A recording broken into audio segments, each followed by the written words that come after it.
Natasha Mawarni, dan ini Ahmad Faruronji dan Bapak Agus Sutisna selaku pimpinan fraksi P3. Kali ini saya dengan Bapak Agus Sutisna akan melakukan wawancara yang bertemakan perencanaan P3 dalam menyongsong pemilu 2024. Nah, nanti kita akan menanyakan beberapa pertanyaan kepada Bapak Agus Sutisna. Sudah siap ya Pak? Iya, silakan. Langsung saja ya Pak. Silakan. Untuk yang pertama, kesiapan apa dalam menyiapkan kontestasi 2024, khususnya Pilpres? Itu yang disiapkan apa saja dari fraksi P3? Baik, terima kasih Mbak Ika dan Mas Ahmad. Assalamualaikum warahmatullahi wabarakatuh. Terima kasih Mbak Ika dan Mas Ahmad atas waktu yang diberikan berkaitan dengan persiapan Partai Persatuan Pembangunan dalam menyongsong pemilu tahun 2024 Pilpres kalau dikorelasikan dengan pilihan presiden. Yang pertama tentu sebagai partai kita mempersiapkan secara manajemen, yaitu kita melakukan proses atau tahapan yang kita sebut dengan sikap. Sikap adalah sistem integrasi kesekretariatan Partai Persatuan Pembangunan. Sikap ini dipersiapkan sehubungan dengan pada tahun 2024 nanti di dalam proses pemilu itu akan ada sistem informasi partai politik. Sistem informasi partai politik adalah untuk memverifikasi setiap partai politik untuk memenuhi persyaratan yang diantaranya adalah kepastian tentang keanggotaan dan juga tentang struktur kepengurusan mulai dari DPP, DPW, dan DPC sampai pada tingkat pengurus anak cabang, sehingga kita harus melakukan langkah awal yang kita sebut dengan sikap tadi, sistem integrasi kesekretariatan Partai Persatuan Pembangunan. Nah, sikap ini kita siapkan mulai dari Dewan Pimpinan Pusat, Dewan Pimpinan Wilayah, dan juga Dewan Pimpinan Cabang. Nah, salah satu yang kita kerjakan adalah menginventarisir baik itu struktur kepengurusan, keanggotaan, agar nanti di dalam proses yang akan dilakukan bulan Agustus mendatang tentang sistem informasi partai politik, kita sudah siap, tinggal mengirimkan data apa yang dibutuhkan oleh Komisi Pemilihan Umum sebagai syarat dari verifikasi dan pendataan tentang partai politik. Demikian baiknya. Pertanyaan selanjutnya, ujian apa saja sih yang dilakukan P3 untuk meningkatkan partisipasi politik dalam mendukung pendukung P3? Baik, terima kasih Mas Ahmad, pertanyaan yang bagus. Jadi sebagai partai politik kita juga harus mengaktifkan dan mempersiapkan seluruh komponen. Yang pertama kita lakukan tentu adalah melakukan restrukturisasi. Setelah kita melakukan muktamar pada tahun 2020, kita harus bergerak cepat untuk melakukan restrukturisasi, yaitu penyusunan kepengurusan sesuai dengan nomenklatur yang baru hasil muktamar di tingkat wilayah, tingkat provinsi, tingkat cabang, dan alhamdulillah kita sekarang sudah sampai pada tingkat anak cabang dan ranting.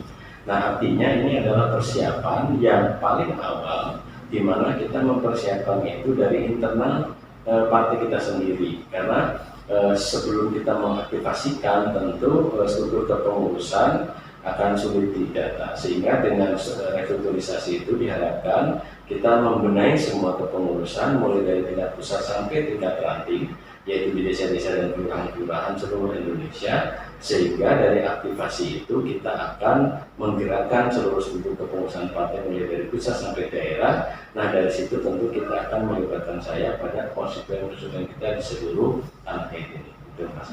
Jadi lebih ke pengaturan strukturnya tadi ya Pak, yang dilakukan. Tentu kita harus mengawali dari internal sendiri, baru kita kemudian melakukan pada eksternal.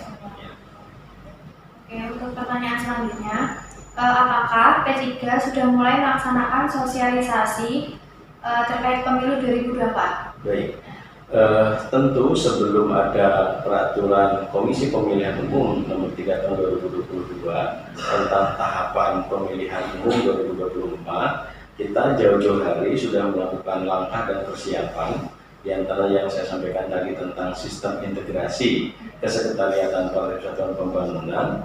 Artinya di dalam berbagai kesempatan, baik di dalam pendidikan politik yang memang dibiayai oleh APBD ataupun APBN, kita manfaatkan untuk memberikan sosialisasi baik tentang kepartaian dan tentang tahapan-tahapan pemilu yang harus kita ikuti.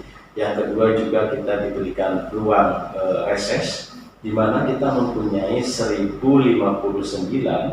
baik anggota legislatif mulai dari DPR RI, DPRD provinsi atau tingkat 1 dan DPRD kabupaten kota atau tingkat 2, sejumlah 1059 itulah partai menginstruksikan untuk selalu melakukan sosialisasi baik itu dalam program pemerintahan, program dan tahapan pemilu ataupun juga program-program yang lain. Artinya ini sudah menjadi program utama partai bahwa dalam setiap dinamika, dalam setiap regulasi dan tahapan itu harus disosialisasikan dalam berbagai kesempatan. Gitu.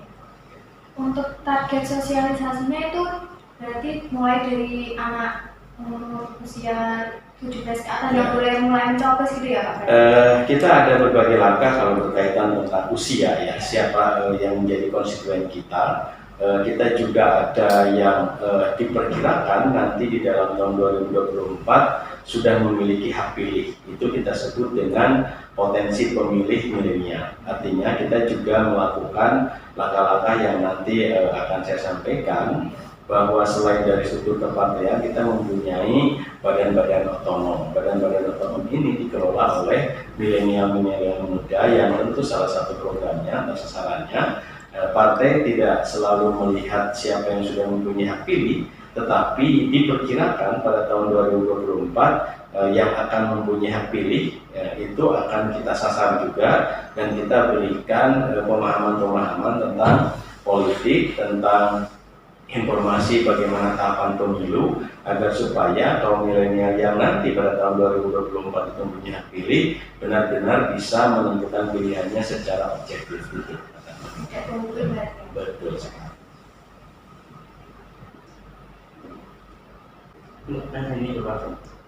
Apakah P3 sudah memiliki proyeksi ke depan tentang calon presiden 2024? Ya.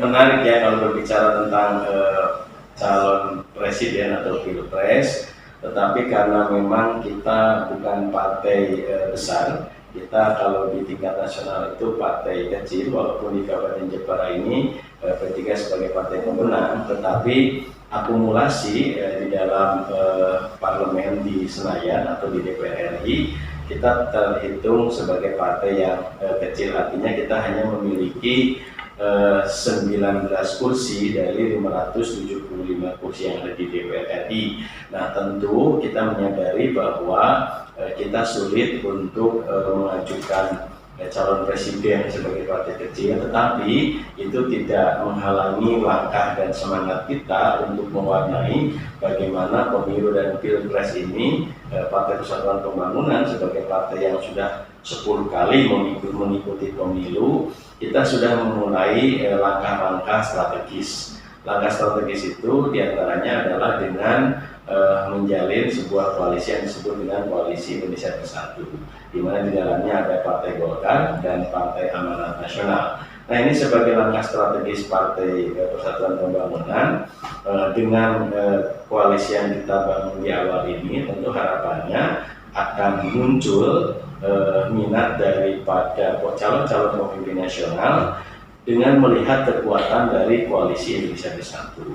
Yang kedua, kita lebih fokus pada bagaimana pemenangan pemilu di tahun 2024, karena nanti tentu kita akan melihat bagaimana hasil pemilu, dan pilpres ini menjadi kekuatan yang akan menjadikan pengaruh atau dampak positif di dalam memenangkan ketika di pemilu 2024. Jadi kita masih menunggu dan melihat dinamikanya juga menjalin komunikasi dengan koalisi partai yang sama-sama juga melihat bagaimana dinamika calon-calon pemimpin nasional yang sekarang sudah mulai bermunculan.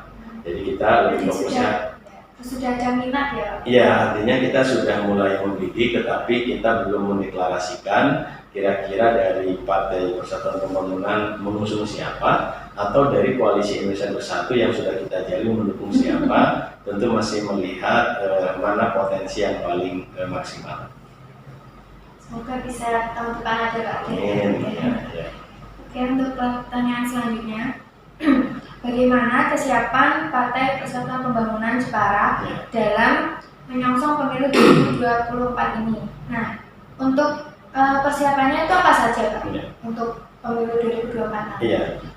Sama seperti di tingkatan pusat, kita harus mempersiapkan sikap ya, karena sikap itu di dalamnya juga bagaimana kita menyusun keanggotaan yang dipersyaratkan oleh KPU, di mana untuk verifikasi itu kita harus memiliki 1/1000 dari pemilih yang ada di setiap kabupaten kota. Jadi kalau pemilih di Kabupaten Jepara itu ada 1 juta, maka kita harus menyiapkan keanggotaan yang ber-KTA itu minimal 1000.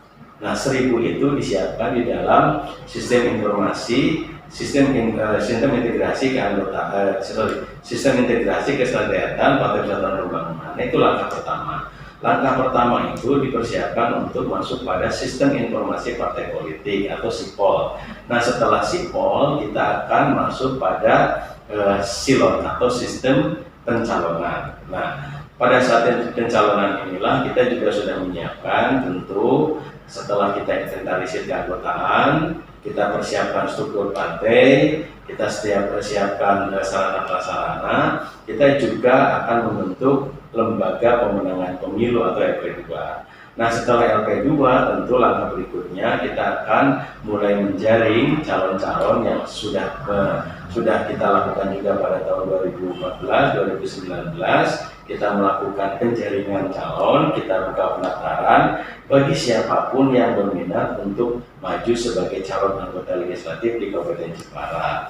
Nah, tentu nanti pada tahun seperti tahun 2014 kita membutuhkan 50 calon, tetapi yang daftar itu sampai 96 calon legislatif, sehingga kita melakukan uji fit and proper, sehingga kita menyaring sampai pada 50 calon anggota legislatif.